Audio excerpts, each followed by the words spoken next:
ली अमृत की धारा है धारा जो देती दुखों से किनारा। 10 जनवरी 2022 के बाप दादा के महावाक्य हैं, मीठे बच्चे, श्रीमत पर तुम्हें सबकी रूहानी खातरी करनी है। खुशी की खुराक खाना और खिलाना, यही है सच्ची खातरी करना। प्रश्न है, ज्ञान में स्पिरिचुअलिटी का जौहर भरने की विधि क्या है? उससे कौन कौन से फायदे होंगे? उत्तर, जब किसी को भी ज्ञान सुनाते हो तो आत्मा समझकर आत्मा को ज्ञान दो। इससे स्पिरिचुअलिटी का जौहर भर जाएगा। इस नई आदत से किसी को भी ज्ञान सुनाएंगे तो उसे झट तीर लग जाएगा। शरीर का भान भी खत्म होता जाएगा। फिर माया के तूफान व बुरे संकल्प भी नहीं आएंगे। क्रिमिनल आई भी नहीं रहेगी। ओम शांति। ज्ञान का तीसरा नेत्र देने वाला रूहानी बाप बैठ रूहानी बच्चों को समझाते हैं। ज्ञान का तीसरा नेत्र सिवाय बाप के और कोई दे नहीं सकता। अभी तुम बच्चों को ज्ञान का तीसरा नेत्र मिला है। अभी तुम जानते हो कि यह पुरानी दुनिया बदलने वाली है। बेचारे मनुष्य नहीं जानते कि कौन बदलने वाला है और कैसे बदलाते हैं, क्योंकि उन्हों को ज्ञान का तीसरा नेत्र ही नहीं है। तुम बच्चों को अभी ज्ञान का तीसरा नेत्र मिला है, जिससे तुम सृष्टि के आदि मध्य अंत को जान गए हो। यह है ज्ञान की सैकरीन। सैकरीन का एक बूंद भी कितना मीठा होता है। ज्ञान का भी एक ही अक्षर है, मन मना भव। यह अक्षर सभी से कितना मीठा है। अपने को आत्मा समझ और बाप को याद करो। बाप शांति धाम और सुख धाम का रास्ता बता रहे हैं। बाप आए हैं बच्चों को स्वर्ग का वर्षा देने। तो बच्चों को कितनी खुशी रहनी चाहिए। कहते भी हैं, खुशी जैसी खुराक नहीं। जो सदैव खुशी मौज में रहते हैं, उनके लिए वह जैसे खुराक होती है। 21 जन्म मौज में रहने की यह ज़बरदस्त खुराक है। यह खुराक सदैव एक दो को खिलाते रहो। एक दो की ज़बरदस्त खातरी यह करनी है। ऐसी खातरी और कोई मनुष्य की कर न सके। तुम बच्चे श्रीमत पर सभी की रूहानी खातरी करते हो। सच्ची सच्ची खुश खैराफत भी यह है किसी को बाप का परिचय देना। मीठे बच्चे जानते हैं, बेहद के बाप द्वारा हमको जीवन मुक्ति की खुराक मिलती है। सतयुग में भारत जीवन मुक्त था, पावन था। बाप बहुत बड़ी ऊंची खुराक देते हैं। तब तो गायन है, अतीन्द्रिय सुख पूछना हो तो गोप गोपियों से पूछो। यह ज्ञान और योग की कितनी फर्स्ट क्लास वंडरफुल खुराक है। और यह खुराक एक ही रूहानी सर्जन के पास है और किसको यह खुराक का मालूम ही नहीं है। बाप कहते हैं, मीठे बच्चों, तुम्हारे लिए हथेली पर सौगात ले आया हूँ। मुक्ति जीवन मुक्ति की यह सौगात मेरे पास ही रहती है। कल्प कल्प मैं ही आकर तुमको देता हूँ। फिर रावण छीन लेता है। तो अभी तुम बच्चों को कितना खुशी का पारा चढ़ा रहना चाहिए। तुम जानते हो, हमारा एक ही बाप, टीचर और सच्चा सच्चा सतगुरु है, जो हमको साथ ले जाते हैं। मोस्ट बिलीवर्ड बाप से विश्व की बादशाही मिलती है। यह कम बात है क्या? तो सदैव हर्षित रहना चाहिए। Godly student life is the best. यह अभी का ही गायन है ना। फिर नई दुनिया में भी तुम सदैव खुशियाँ मनाते रहेंगे। दुनिया नहीं जानती कि सच्ची सच्ची खुशियाँ कब मनाई जाएंगी। मनुष्यों को तो सतयुग का ज्ञान ही नहीं है, तो यहाँ ही मनाते रहते हैं। परंतु इस पुरानी तमो प्रधान दुनिया में खुशी कहाँ से आई? यहाँ तो त्राही त्राही करते रहते हैं। कितना दुख की दुनिया है। बाप तुम बच्चों को कितना सहज रास्ता बताते हैं। गृहस्थ व्यवहार में रहते कमल फूल समान रहो। धंधा धोरी आदि करते भी मुझे याद करते रहो। जैसे आशिक और माशूक होते हैं, वह तो एक दो को याद करते रहते हैं। वह उनका आशिक, वह उनका माशूक होता है। यहाँ वह बात नहीं है। यहाँ तो तुम सभी एक माशूक के जन्म जन्मांतर से आशिक हो रहते हो। बाप कभी तुम्हारा आशिक नहीं बनता। तुम उस माशूक से मिलने के लिए याद करते आए हो। जब दुख जास्ती होता है तो जास्ती सुमरन करते हैं। गायन भी है, दुख में सिमरन सब करें, सुख में करे न कोई। इस समय बाप भी सर्वशक्तिवान है, तो दिन प्रतिदिन माया भी सर्वशक्तिवान तमो प्रधान होती जाती है। इसलिए अब बाप कहते हैं, मीठे बच्चे देही अभिमानी बनो।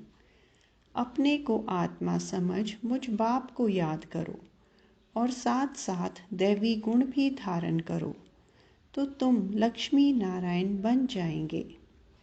इस पढ़ाई में मुख्य बात है ही याद की। ऊंच ते ऊंच बाप को बहुत प्यार स्नेह से याद करना चाहिए। वह ऊंच ते ऊंच बाप ही नई दुनिया स्थापन करने वाला है। बाप कहते हैं, मैं आया हूँ तुम बच्चों को विश्व का मालिक बनाने। इसलिए अब मुझे याद करो तो तुम्हारे अनेक जन्मों के पाप कट जाएं। पतित पावन बाप कहते हैं, तुम बहुत पतित बन गए हो, इसलिए अब तुम मुझे याद करो तो तुम पावन बन और पावन दुनिया का मालिक बन जाएंगे। पतित पावन बाप को ही बुलाते हैं ना। अब बाप आए हैं तो ज़रूर पावन बनना पड़े। बाप दुख हरता सुख करता है।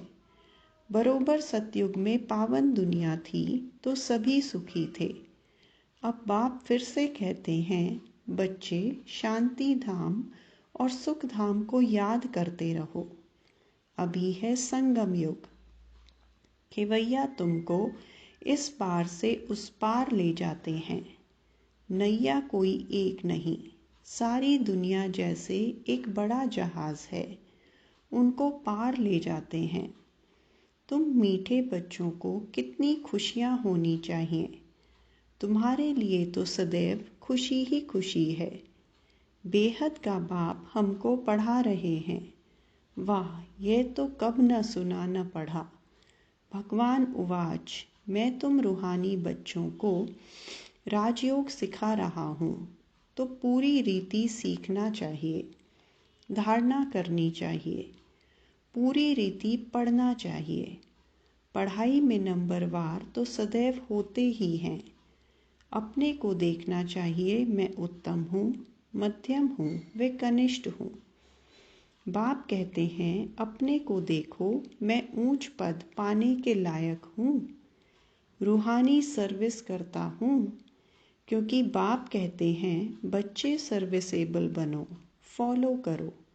मैं आया ही हूँ सर्विस के लिए, रोज़ सर्विस करता हूँ, इसलिए ही तो ये रथ लिया है।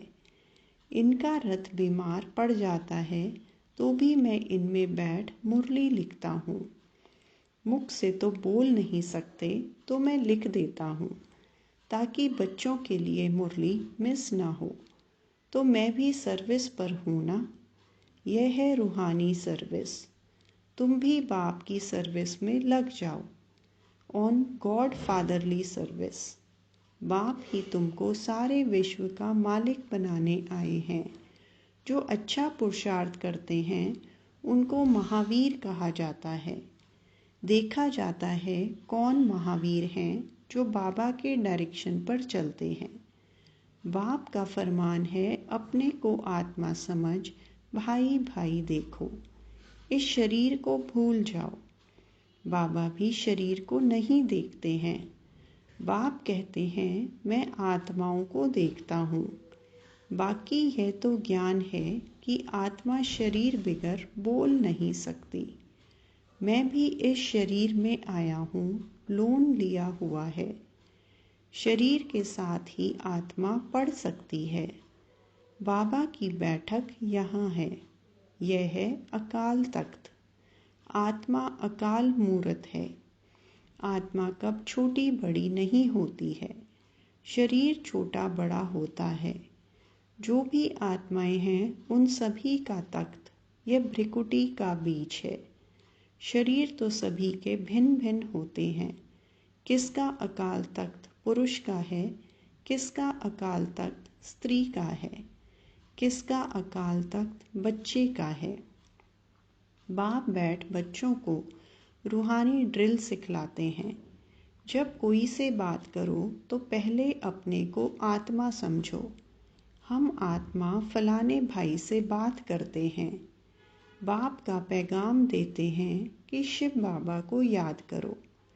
याद से ही जंग उतरनी है। सोने में जब अलॉय पड़ती है तो सोने की वैल्यू ही कम हो जाती है।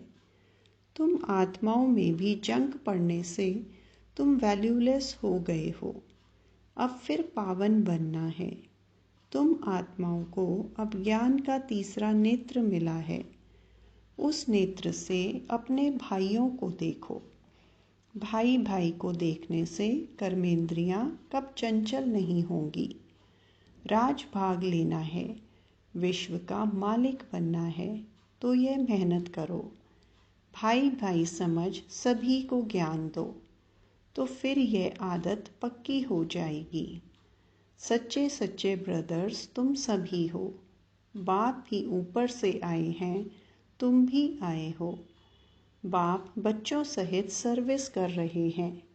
सर्विस करने की बाप हिम्मत देते हैं। हिम्मते मर्दा मदते बाप। तो यह प्रैक्टिस करनी है। मैं आत्मा भाई को पढ़ाता हूँ। आत्मा पढ़ती है ना, इसको स्पिरिचुअल नॉलेज कहा जाता है, जो रूहानी बाप से ही मिलती है। संगम पर ही बाप आकर यह नॉलेज देते हैं कि अपने को आत्मा समझो। तुम नंगे आए थे, फिर यहाँ शरीर धारण कर तुमने 84 जन्म पाठ बजाया है। अब फिर वापस चलना है।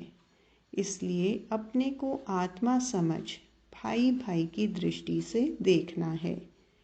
यह मेहनत करनी है। तुम बच्चों को अपनी मेहनत करनी है। दूसरे में हमारा क्या जाता। Charity begins at home.